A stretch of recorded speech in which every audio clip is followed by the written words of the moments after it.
Alam niyo ba na kung sino ang pinakamayamang babae sa Amerika nito mga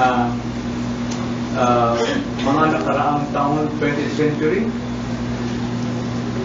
Ang pangalan niya ay si Hetty Green.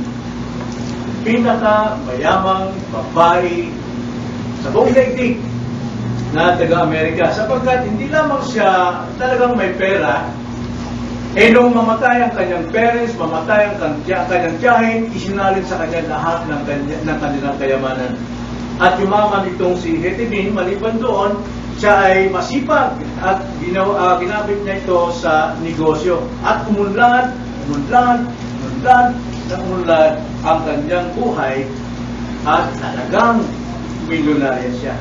Pero alam niyo ba, siya po'y namatay na pulubi. Naging pulubi ang kanyang buhay, bagamat siya ay pinakamayaman. Dahil kilala siya po sa pangalang the greatest miser sa Amerika. Siya yung pong pinakadakilang kilalang kuripot sa lahat ng kuripot. Alam niyo bang kakuriputan niya, ilan lang sa mga bagay na babanggitin natin. Ang lugar nila ay malamig, pero hindi siya nag-heater dahil gasto sa kuryente. Hindi siya gumagamit ng hot water pag naliligo. Actually, hindi talaga siya naliligo dahil baka gumastos ng kuryente. At katunayan, simula nung siya magsimula ang mabuhay, yumaman siya hanggang siya mamatay, isa lang kanyang baro, kulay itim. At ito'y kanyang pinalalabahan lamang minsan. At ang kanyang underwear, hindi siya nagbibihis ng underwear hanggat hindi nagkagutay-gutay dahil baka sayang ang pera niya. At ang kinakain niya, nagkakalaga lamang ng 15 cents. This time, 2:1 ang dollar pa noon. So, 15 centimos, 30 centimos lang ang kanyang kinakain sa araw na pie, no? Yung panada pa kung tawagin sa atin yun. Yan po si Hetty Green. At siya'y nagpapakaba rin sa kanyang katulong, pero nagkatalo sila sa paglalaba dahil ang gustong palabangan ni Hetty Green sa kanyang baro ay yung laylayan, yung may dumi na. Kaya minsan nahihiwalay siya dahil ayaw makihalubilo yung tao sa kanya dahil sa amoy. Dahil siya po ay talagang masabi natin mabaho na siya. At ang kanyang kinakain araw-araw bilang tanghalian ay oatmeal at laging malamig dahil daw sa kuryente pag pinainit. At uminom na siya ng gatas kahit na ito'y panis na. Nagtatalo silang katulong ng panis na yan, pero ininom niya. Alam niyo ba yung simula ng kanyang pagkakasakit hanggang siya ay mamatay. Pero ngayon, ang mga naging anak niya ay nagwawaldas ng pera. Kinagal ng pera. Sila yung namuhay ng sagana bilang milyonaryo. Pero si Hetty Green, namuhay siyang pulubi. Agamat siya yung pinakamayaman. At ayon sa survey, ang kanyang perang naiwan sa ating panahon ay umabot ng 4.7 billion. Kaya umabot kung sa bibilangan natin sa milyon, mga 400, paano bilhin? Million. Hindi ko alam paano bilhin. Basta 4.7 billion. Ang nakakaawa yata, nasa iyo lahat ng pera, pero hindi mo na naranasan kung anong sarap ng buhay. Bakit? Dahil sa kakurikutan. Namatay dahil sa kakurikutan. Alam niyo ba, sa kasaysayan po ng Biblia, ayon mismo sa salita ng Diyos, na ang pinakamayaman sa buong daigdig nito ay ang mga Kristiyano. Pero marami sa Kristiyano ang namumuhay na pulubi. Dahil ayaw niyang gamitin ang kanyang kayamanan. Nagtitiis siya sa ugalit buhay ng sanlibutan. Ayaw niyang ipamuhay ang kayamanang taglay niya mula sa kalangitan. Kuripot pagdating sa pamuhay Kristiyano. Ito ang kalagayan ng Kristiyano sa ating panahon. At makikita natin ang kalagayan ito ay nangyari din sa panahon ng Bagong Tipan, sa panahon ng Kristiyanong pinag-uusig. Kaya itong dahilan kung bakit sumulat si Apostol Pedro sa kanila, upang sila'y palakasin at kanyang itaas ang kanilang pananampalataya, mamuhay kayo sa inyong pagpapala. At yan din ang hamon ko sa ating lahat ngayon. Ipamuhay natin ang ating pagpapala. Nais kong buksan natin ang ating banal na kasulatan sa 1 Peter chapter 1, verse 3 to 7. 1 Peter chapter 1, verse 3 to 7.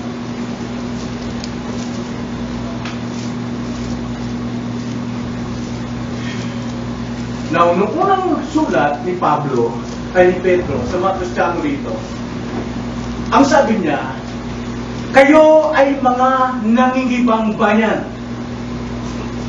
Kayo ay alien strangers lamang of this world. At the same time, kayo ay mga tinawag. Kayo ay mga pinili at itinalaga. Kaya ito ngayon ang kanyang kasunod na sulat. Sa inyong kalagayan, ipamuhay nyo ito.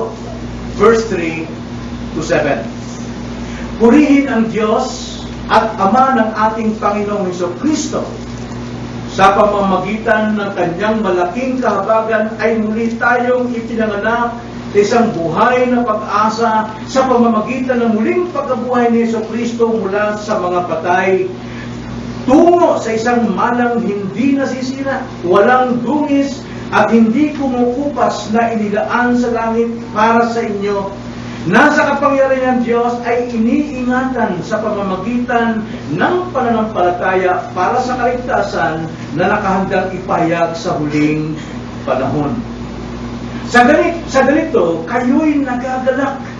Bagamat ngayon sa sandaling panahon ay kailangan ninyong magdanas ng iba't ibang pagsubok upang ang kadalisayan ng inyong pananampalataya na mas mahalaga kaysa gintong nasisira, bagamat ito'y sinusubok sa pamagitan ng apoy, ay mauwi sa kapurihan at kaluwalhatian at karangalan sa pagpapakita ni Hesukristo. Ito ang salita ng Diyos, tayo'y manalangin. Panginoon, salamat po.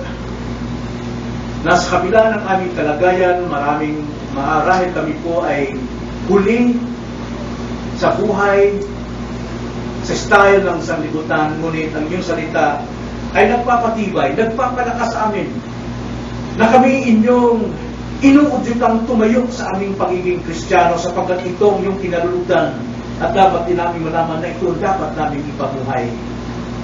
Tulungan niyo kami ngayong hapon, ipakita niyo sa amin ang aming kayamanan. Ito ang aming dalangin sa pangalan ng Panginoon Jesus.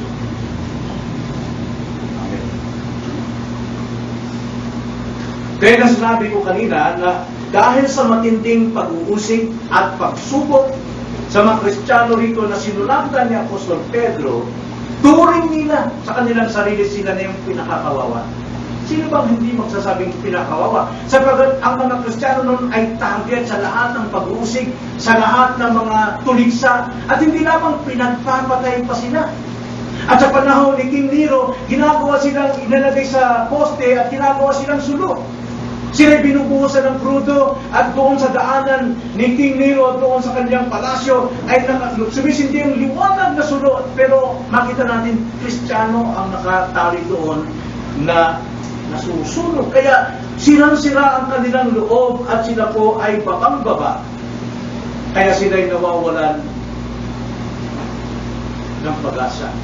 Ngunit isang bagay ang kanilang nakakalimutan. Sila'y mga dayuhan, sila'y pinili, sila'y tinalaga, at sila'y mga pinagpapala. Ganito ang katayuan natin ngayon. Hindi man natin naranasan yung tulad ng dinanas ng mga Kristiyano, pero pareho pa rin pagtitiis, pareho pa rin tribulation, kagipitan, and sufferings ang ating dinadanas. Hindi ganun katindi, pero ganun pa rin klase. Kaya, naranasan nila ang mabibigat na pag-uusig at mga pagsubok sa buhay. Kaya pinalakas sila ni Pedro, sumulat si Apostol Pedro. Actually, 2 sulat ang binigay ni Pedro upang sila'y patibayin sa kanilang pamumuhay Kristiyano. Ito din ang dapat nating ipamuhay upang ang biyaya at kapayapaan ay sumagana sa atin.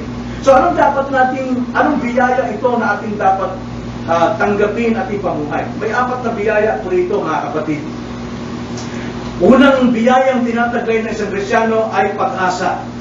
Ikalawang biyaya ay langit. Ikatlong biyaya ay tulong. At pang-4 na biyaya ay kaligayahan. Taglay natin to. Ito yung kayamanang hindi mapapayaran ng salapi. Ang kayamanang ito ay kayamanang buhat sa langit. Dahil sa tayo po'y nag-impok ng kayamanan sa lupa ng ating paglilingkod, ng ating pagtitiis sa lahat ng pagdurusa, tayo po'y nag-impok ng kayamanan ito. Kaya naman ito ang pinigay sa atin upang ipamuhay. Nang sa ganun dadaikin natin anumang kalagayan dito sa lupa. Now, tignan natin ang unang biyayang tinataglay ng bawat Kristiyano na kadalasan pinapaniwala natin. Kuripot tayo dito. Mas hangad nating yakapin at kainin yung inaalok na mundo. Akala natin dito tayo ligaya. Para tayong si Hetty Green. Namumuhay siya tulad ng sanlibutan dahil yung napakayaman niya. Tignan natin una. Ang biyayang taglay natin ay biyayang pag-asa. Verse 3. Purihin ang Diyos at Ama ng ating Panginoong Jesucristo. Alam niyo po ba, sa Griego ito, sa original na language dito na sabi, purihin ang Diyos at Ama ng ating Panginoong Jesucristo. Sa salitang Griego, makikita natin paglalarawan paano ito sinabi ni Pedro. Pagkasabi ni Pedro rito, purihin ang Diyos. Lumulundag siya. Mataas ang kanyang puri sa Panginoon dahil sa, sabi niya, sa ating Panginoon Kristo, sa pamagitan ng kanyang malaking kahabagan.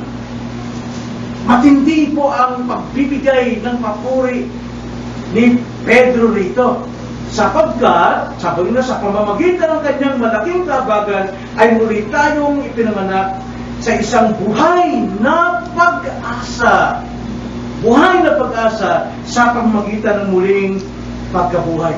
Ito yung kayamanan na hindi kayang ipamuhay ng sanlibutan. Pera. Okay, may pera sila. Pero hanggang saan ang pag-asa nila sa pera? Ninanakaw, nasusunog, nagkakasakit, mawawala ng kaligayahan sa pera. Pero yung pag-asa mula sa langit, kaloob ng Diyos. Mayaman tayo dito.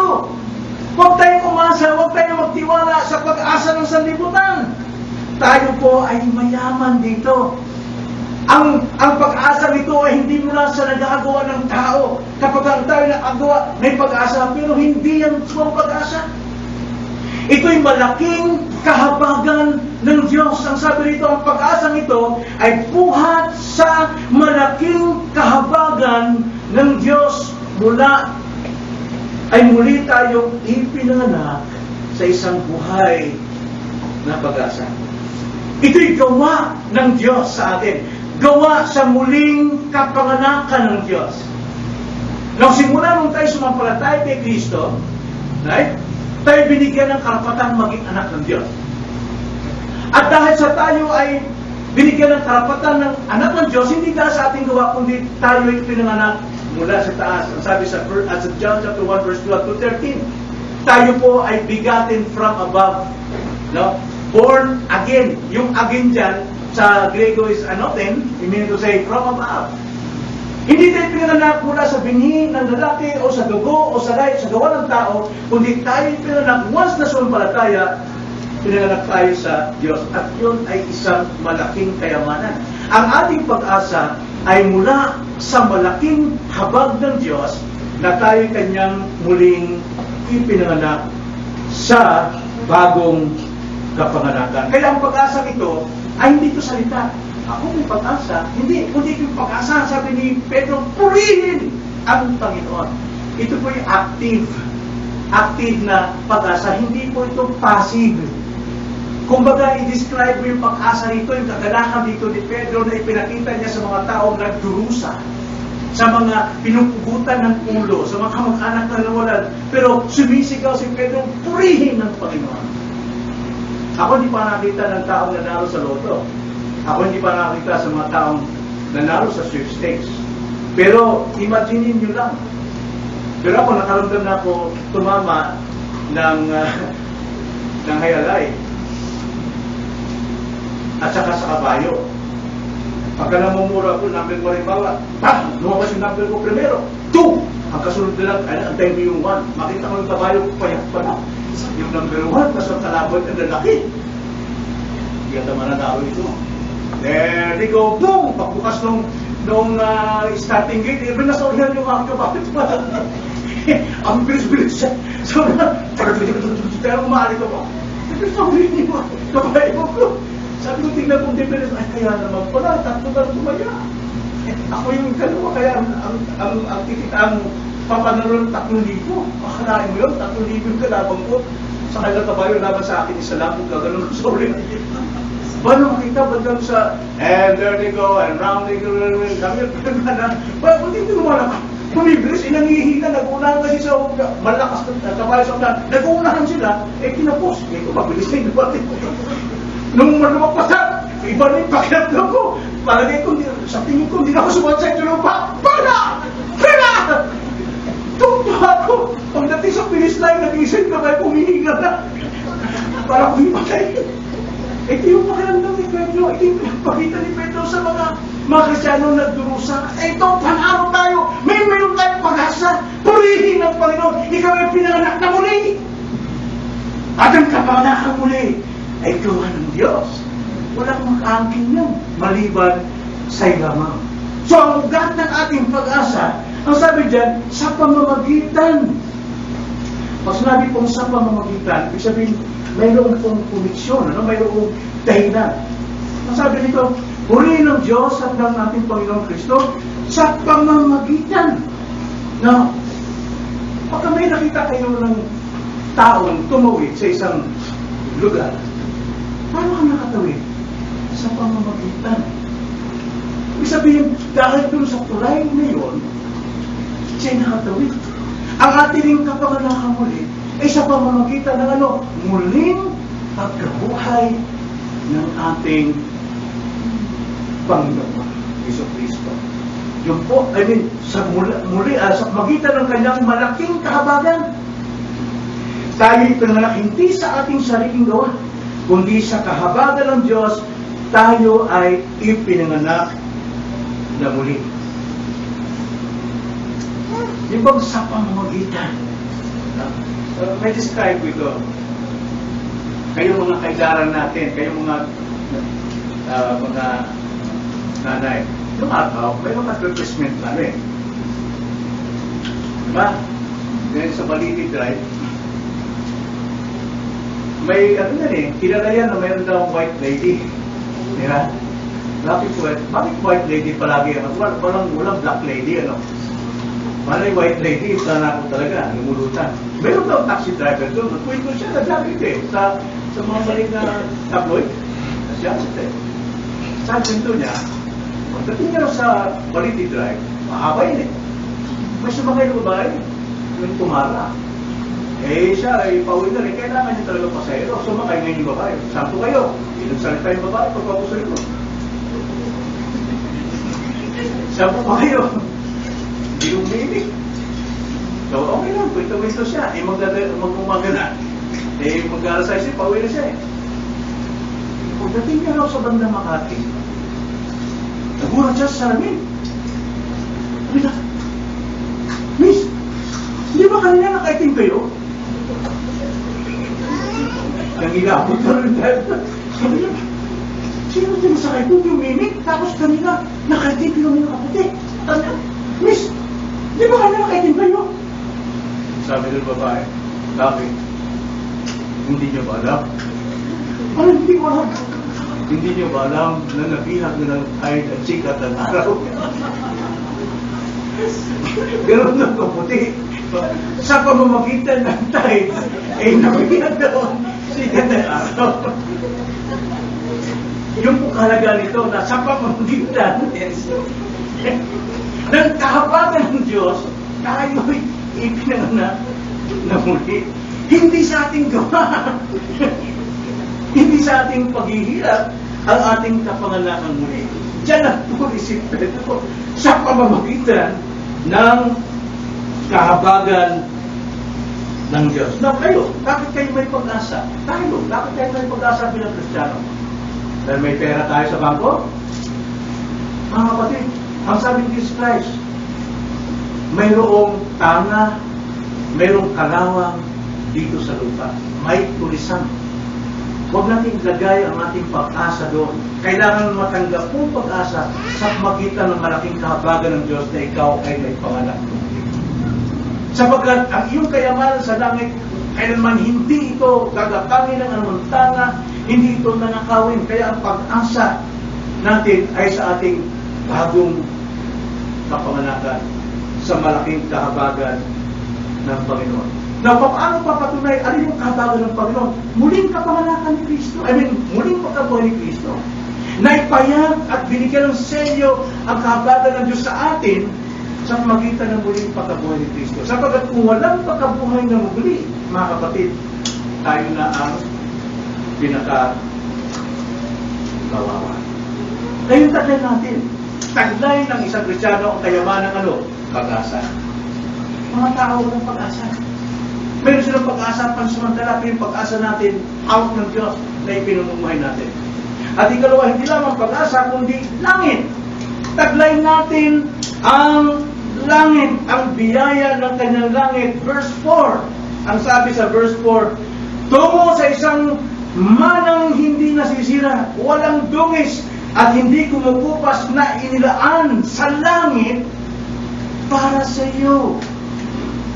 Ang labang ito. Pinantog ba kayo mga kapatid? Sana magising kayo. Yung pong ating bagong kapanganakan na sinilyuhan ng resurrection of Christ ay nakalaan sa langit para sa iyo. Hindi maaagaw. Mayaman ka sa biyaya ng Diyos. Anong pinagmamaktol mo sa bahay na wala kang pera? Mamatay ka ba? Langit ka. Taglay mo ang langit.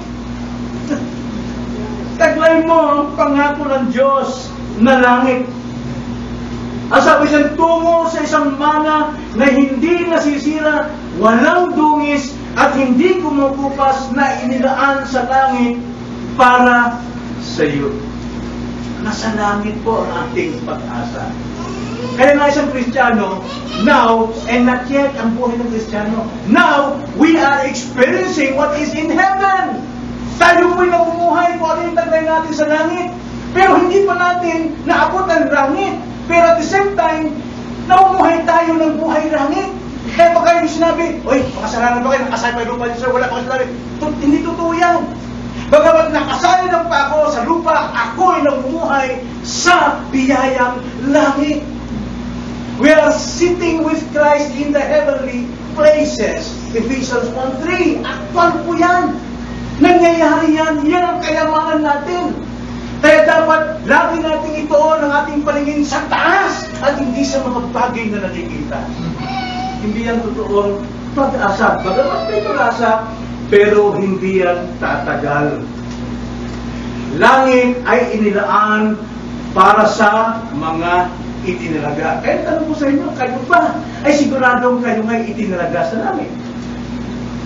Anong patunay? Paano malalaman ng mga tao? Paano malaman ng iglesia na kabilang ka sa mga inilaan ng Diyos sa langit? Dapat may makita. Hindi lang puro salita. Hindi lang confession. Hindi lang profession.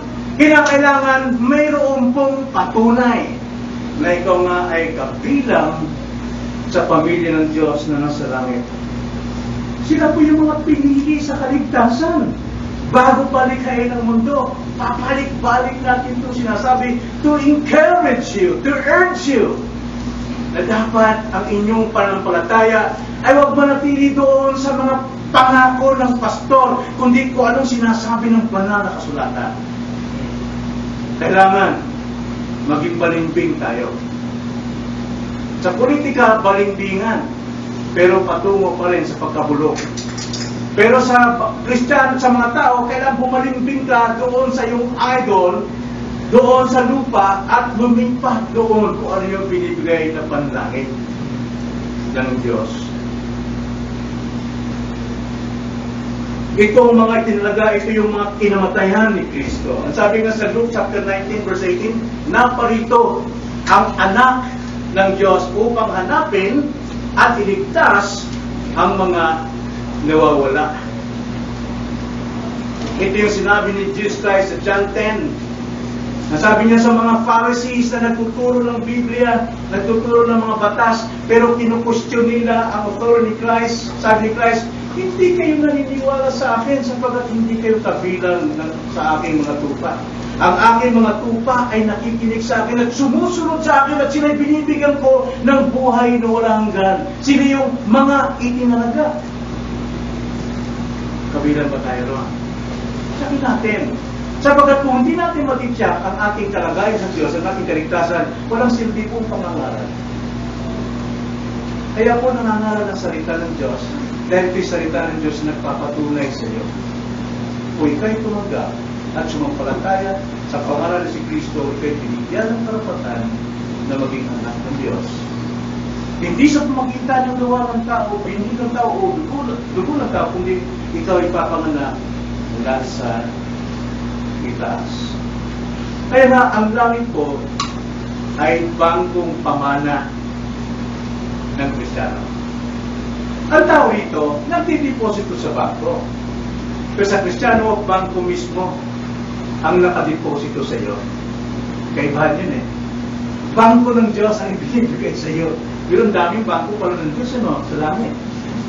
Sabi ng Jesus Christ, maraming sinig para sa inyo. Hindi kayo maubusan. Inihanda ng Panginoon yun. Pag ako nakapaganda na ng inyong matitirhan, babalik ako. Kaya sabi ko siya ito, kung hindi, sabi ng Panginoon, hindi ko sana sinabi sa inyo. John 14, verse 1 to 4. Totoo ito. Mismong pangalan, pangako, Panginoon. So, langit ay bangkong pamana ng mga naligtas. Ang manang ito, kailanman hindi masisira, hindi madudungisan, hindi kumukupas. Yung ating kaligtasan nandun. Tayo nito nagkakamali, natutungisan natin ang pangalan ni Kristo. Pero salamat na lamang sapagkat may pangako siya. 1 John 1:9. And what's that promise? If I confess my sin unto Him, He is faithful and just to forgive me and cleanse me. Hindi lamang pinatawad, nilinis pa. Tulad ng isang anak, matigas ang ulo. Anak naman, huwag kang tumakbo dyan, banda pa ka dyan sa putikan. Eh, takbo pa rin. Agayan! Karoon yung bata. Nagapakos na ito naman sa iyo. Tinan mo ngayon. Halika. Uli-uli. Huwag na nagawin niya. Sumunod kay daddy ha. Sumunod kay mami. Pero nililinisan mo. Right? Inugasan mo siya. Dahil pinagalitan mo na nga. Tinuwi mo. Iniwanan mo. Bahala ka sa buhay mo. Marumili ka. Hindi. Nililinisan ka ng Ama. Ganun din ang promise ng Panginoon. If we confess our sin, is faithful and just to forgive us and cleanse us. So pag ikaw'y bumagsak at nagsisi, malinis ka. Malinis ka. Ulitin mo naman. Tatayong ka ulit, pakatawarin, lilinisin ka ulit. Ang dugo ni Kristo ay laging nawiwisik sa iyo. Yun ang pangako ng Diyos sa mga Kristiyano, sa mga kanyang itinalaga panlangit. Kaya, yung ating kayaman dito, natutungisan sa lupa, pero mananatiling malinis doon. Hindi ako mawala ng kaligtasan dahil ako'y nagkasala. No, nakalaan no. Kaya question man minsan sabi yung question si Brother Rudo Pianta, paano yung nagsuicide? Kung ang kayamanan mo ay ang Diyos na may hawak, nag-suicide ka rito, that's the big problema. Mawawala ba yun? Natumisan mo ang pangalan ng Panginoon dahil you have disobeyed God's command, thou shalt not kill. Pero, hindi naman lang nawala ang kaligtasan mo sapagkat hindi naman ikaw ang may hawak at hindi nakabatay sa iyong ginagawa ang kasyuran sa kaligtasan mo, kundi nababatay sa kapangyarihan ng Diyos at sa kanyang pangako doon sa langit. Kaya ano pong pagmamaktol natin dito? Higit ka pa kay Hitigrin sa kanyang kayamanan. So, sa pamumuhay natin dito, ano po ang nakakapag-protect sa atin dito? Basahin natin muli. Verse 4. Tungo sa isang mana, hindi nasisira, walang dungis, at hindi kumukupas na inilaan sa langit para sa iyo, na sa kapangyarihan ng Diyos ay iniingatan. Saan? Sa pamamagitan ng ano? Ng pananampalataya. Yung pong ating katungkulan dito. We have to live by faith. For the righteous, live by faith. Ang Diyos nga ang nag-iingat, pero dapat mamuhay tayo sa pananampalataya. Dahil kung tayo mamuhay sa pananampalataya, may iwasan natin anumang kasalanang sinasadya. Pero minsan, nagkakasala ka, kahit alam mo ng kasalanan, dahil tayo ay mayroong remaining sin, kaya nga, binigyan tayo ng promise ng Panginoon, first and one. First and one. Napakalaga po panghawakan natin ang God's promises. Ngayon, sa pamagitan nito ng ating pananampalataya, natutupad natin ang kanyang promise again sa Romans chapter 1 verse 17. Ano pong sabi sa Romans 1:17? The just shall live by faith. Kaya isang parable sa Panginoon sa Luke 18, sabi na, sa pagdating ko, pagbabalik ko, may matatagpuan kaya kung namumuhay sa pananampalataya. Yan ang expectation ng Panginoon. Hindi sabi ng Panginoon, may abutin kayo ng mga manampalatay yumaman. Naging successful sa kanyang business. Hindi. Ang sabi ng Panginoon, may matatagpuan kaya kung namumuhay sa pananampalataya. Yun ang kailangan ng Panginoon. Yun ang kailangan nating isagawa. Yun ang ating katungkulan. Totoo, kailangan natin mag-impok para sa buhay na ito. Pero, nawa, lahat ng ating na-impok sa lupang ito ay magagamit sa pag-iimpok natin sa langit. Gamitin natin ang mga resources natin para makapag-impok tayo ng totoong kayamanan. Anong unang kayamanan dapat natin impokin? Tayo makapag-akay sa mga sinabi sa Daniel 12. Ang sino mang tao makapanumbalik na isang makasalanan tungo sa langit, siya ay tulad ng bituin sa langit na pumuputi-puti na. Kaya kung tayo po ang hangat natin ay madagdagan pumuputi-puti po ang ating pangalan, ang ating bangko sa langit, dapat hanapin natin ang kapakanan ng iba. Minsan yung asawa natin, pinababayaran natin, nagagalit pa tayo pag tayo sinasaway. Pero yun ang number 1 mong assignment eh. Yun ang number 1 mong mission. Paano mo madadala ang mister mo? Paano mo madadala ang asawa mo? Diba? May kasabihan. Bago ka mamula sa iba, unahin mo muna yung sarili. Dahil ang proseso ng pagtutulong ng Panginoon na you will be my witnesses after the Spirit comes. Witnesses from saan? From your own house, Jerusalem, Judea, Samaria, and to all corners of the earth.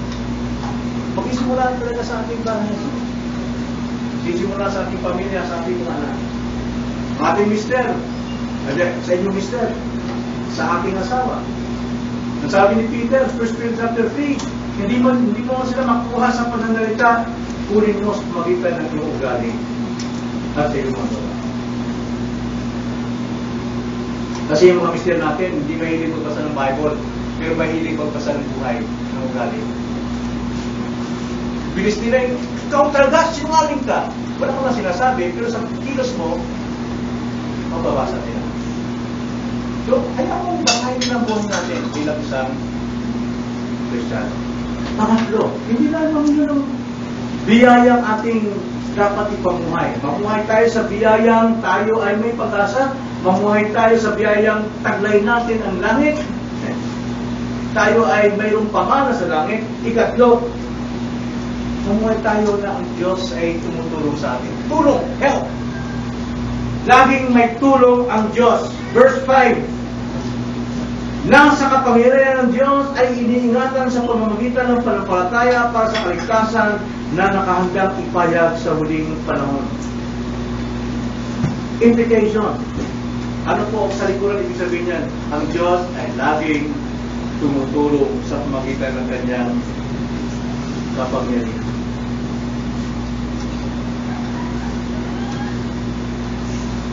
Hindi lang tulong sa material na kailangan natin, pero ang tulong dito ay sa ating ganap na kaligtasan. Oh, mayroon bang degree ang salvation, Pastor? Na-save na ako nung tumanggap ko ng Kristo. Kailan ko ba akong save ulit? Kaya laging may altar calling.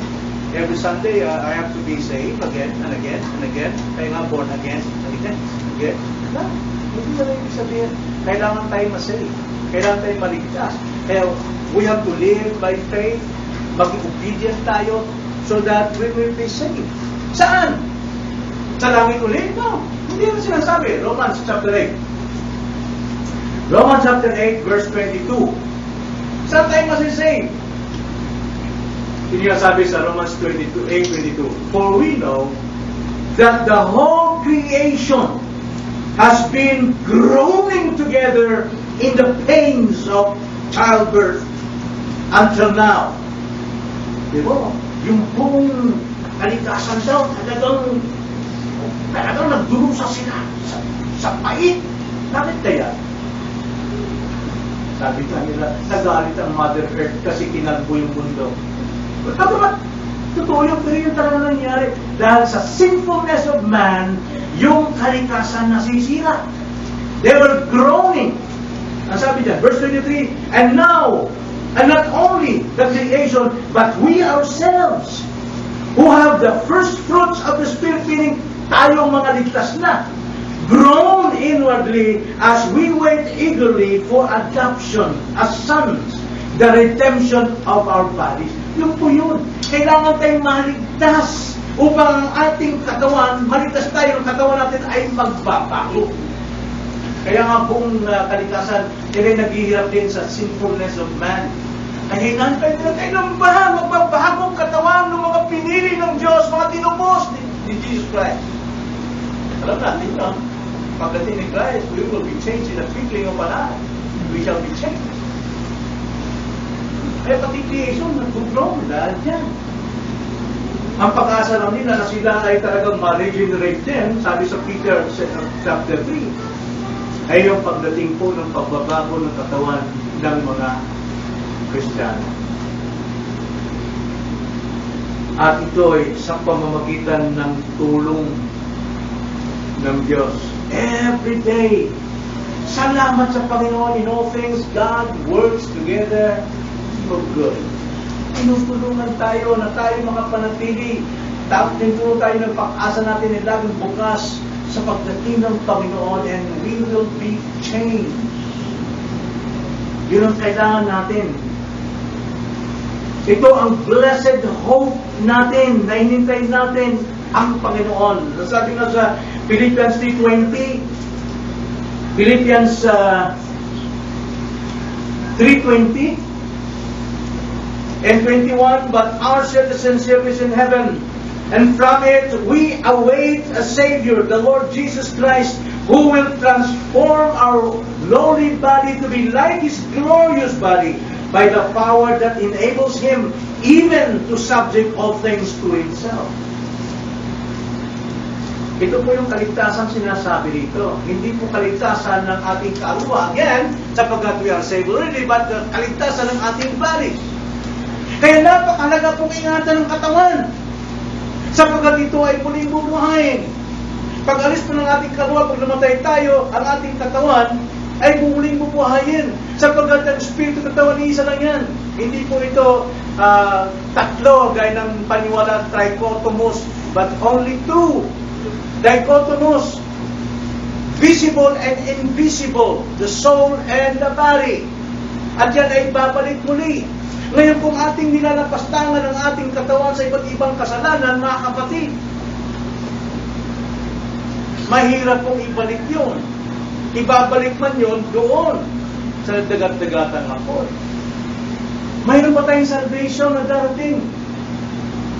Kaya mahalin natin ang ating katawan, huwag nating dalhin sa kung saan. Huwag nating pahirapan, huwag nating pagunin ang gusto. Huwag nating hayaang malibing ang paa dito sa mundo at pag-asa rito ay ang sanlibutan. Bubuhan tayo muli. Mayroon tayong tulong mula sa kapangyarihan ng Diyos. Kung hiwalay tayo sa tulong ng Diyos, ang sabi Jesus Christ, kanyang pinicture, dinescribe niya ang relationship ng isang taong naligtas at sa kanya sa pamagitan ng vine and branches. Di ba? Doon niya pinicture yung ating relationship. Ang sabi ng Panginoon, if you are separated from me, you can do nothing. Kaya kung ano ang branches, kung ano ang sustansya na nakukuha natin sa vine, yun dapat ang ipamunga natin sa ating buhay. Ingatan natin ang ating katawan. At naingatan yan sa tulong ng Diyos, kapangyarihan ng Diyos, at pananampalataya natin sa kasalukuyan. Kaya sabi ni Paul, Galatians 2:20, alam niya ito eh. Siya natuturo sa atin. I have been crucified with Christ. And, ano sabi? Sabi niyo, ako di ba? Sabi. Basahin ko. Sabi ni Paul, I have been crucified with Christ. It is no longer I who live, but Christ who lives in me. Totoo yan. Pero mayroon pa rin tayong remaining sin, yung ating natural.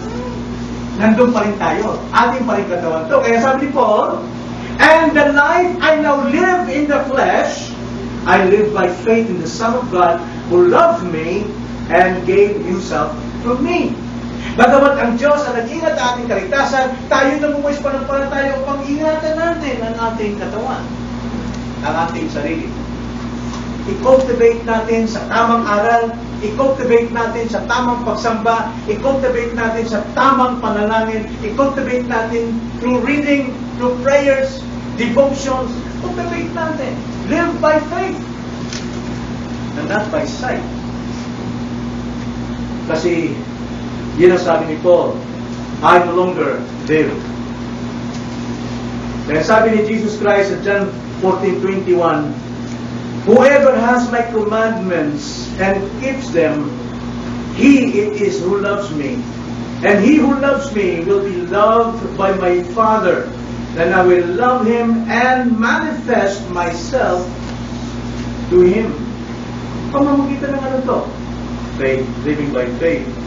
At living by believing ng Diyos ay laging tumutulong sa atin. Then lastly, hindi naman tayo dapat ipamuhay natin ang kayamanan ito na taglay natin, na tayo may pag-asa, na mayroon tayong langit, at mayroon tulong ang Diyos, atin ding pamuhay ang panghuli, happiness. Happiness. Now, happiness, alam natin, sa biblical, happiness dito ay hindi yung mukha natin lagi ito'y masaya. Kahit may problema ka, pero happy ka sa loob because you have that assurance. Meron kang katiyakan kung sino ka sa mundong ito. Happiness, hindi lang basta expression ito, but inwardly, sa espiritu natin, maaari tayong maging maligaya. Like for example, Psalms 1, context nun. Nandun siya sa mundo, ang taong ito, magulo ang kanyang paligid. But still, he can proclaim ang kanyang kagalakan sa kanya, blessed are those who walk not according to, di ba? Lumalakad hindi ayon sa takbo ng sanlibutan. Hindi tumuupo o tumatayo sa upuan o sa tabi ng mga masama. At hindi, di ba? But his delight is in the law of the Lord. Happy siya. Blessed. Happy. Maligaya ang taong hindi sumasama sa makasalanan. Now, kahit may pagsubok tayo, context dito mga kapatid, grabe yung pagsubok dito.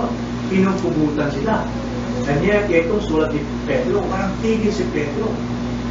Kung ating titignan si Pedro, nagpunta siya sa Asia nito, sa iba't ibang lugar, nakikita niyo kung paano dumadamang ang dugo ng mga Kristiyano. Paano niya itong encourage? Paano niya itong bigyan ng kalakas at pag-asa? Through writings. Hindi kayang abutin ang kanyang boses. Pero sa writings, pinagpapasapasahan ito, kaya kung tawagin yan ay Catholic writing. Pag sabing Catholic writings, para sa lahat, para sa atin. Hindi Catholic, Roman Catholic, kundi Catholic, ibig sabihin, universal. Nung isulat ni Pablo, sulat ni Pedro, ang kanyang sulat, hindi lamang ito para sa kanilang presently time na Christians, maging sa atin, parating sa atin. Kaya tinawag na Catholic. Paano mo ma-encourage yun? Paano tayo mapapa-encourage? Someone must have expound ang salita ng Panginoon. Kailangan ipaliwanag ito. Kailangan ang buhay noon sa panahon ni Pedro ay maramdaman din natin sa buhay natin ngayon. Dapat tayong magkaroon ng kaligayahan. Kaya sabi ni Peter, doon sa chapter 1, verse 7, sa huling-huli, sabi niya, verse 6 ang pala, sabi, so, ganito kayo'y nagagalak. Dahil doon saan? Doon sa kayamanang taglay mo. 1, 2, 3. Then, ngayon, dahil dito kayo nagagalak. Bagamat ngayon, sa sandaling panahon, ay kailangan ninyong magdanas ng iba't ibang pagsubok. Ang pagsubok sa inyo ay isang napakabiyayang ginagawa ng Diyos sa inyo. Bakit? Upang ang kadalisayan ng inyong panampalataya na mas mahalaga pa kaysa ginto na nasisira. Ang ginto nasisira, but your faith hindi ka naman masisira, pero dinadalisay. Dinadalisay ang faith na hindi nasisira. Inihambing sa ginto na bagamat ang ginto ay napaka-inam, pero nasisira. Ang sabi diyan, na mas mahalaga kaysa gintong nasisira, bagamat ito'y sinusubok sa pamagitan ng apoy, ay mauwi sa kapurihan, kaluwalhatian at karangalan sa pagpapakita ni Jesucristo. Nakatanaw doon sa present hope pagdating ng ating Panginoon. So, ang faith natin itinutumpas sa malingning na ginto, higit pa. Kaya huwag tayong mainggit sa ginto ng sanlibutan, kundi palaguin natin ang ating faith. Patibayin natin ang ating faith upang sa ganon, palaging napupuwihan ng Diyos, palaging naluwalhati ng Diyos. At tayo man, kahit tayo hirap sa ating kalagayan, narin sa atin ang persecution, narin sa ating tribulation, mga kagipitan, pero mayroon tayong katiyakan ng ating kayamanan nakaimpok sa langit, hindi ka naman mawawala dahil sa ating kalagayan. Hindi ba ba? Somehow, makikita natin ang buhay ni Getty, ni Willie Green.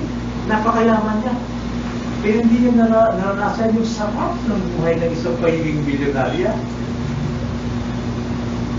Namuhay siya na pulubi. Sa atin marami rin mayaman eh. Pero namumuhay na parang walang yaman. Sa Bisaya lang, kung bibuksan niyo mga kaban ng matatanda, puno-puno ng mga regalo mula sa Manila. Mga jacket, mga pantalon, mga maong na, mga usong maong ngayon. Talagang imported galing States. Pero, si tatay nakasuot ng patusinong butas. May sapatos na talagang may lisensya na yun. Talagang nakakamarte ng tao kung may sinipa. Nagkakalaga ng 10,000 dahil sa mga anak. Pero nakapalo.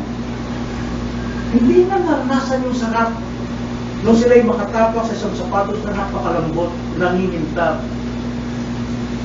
Manumay silang bilang pulubi. Nakakaawa. So Christian, huwag tayong maging kawawa sa buhay nito. Wala tayong material na bagay, pero meron tayong kayamanang hindi nila kayang abutin. Sila dapat maingit sa atin. Ipamuhay natin ang ating pagpapahal. Pwede ba natin gawin yun? Mamaya? Bukas? Yes! Gawin natin. Panghawakan natin ang apat na bagay nito. Una, pag-asa natin. Ikalawa, ang langit ay sa atin. Pangatlo, ang tulong ay sa atin ng Diyos. Nandiyan kaya, pangapat, maging maligaya ka. Hindi sa sawa ng malaking bibig, kundi maligaya ka sa iyong kalooban. na ikaw isang anak ng Diyos. Tayo ba na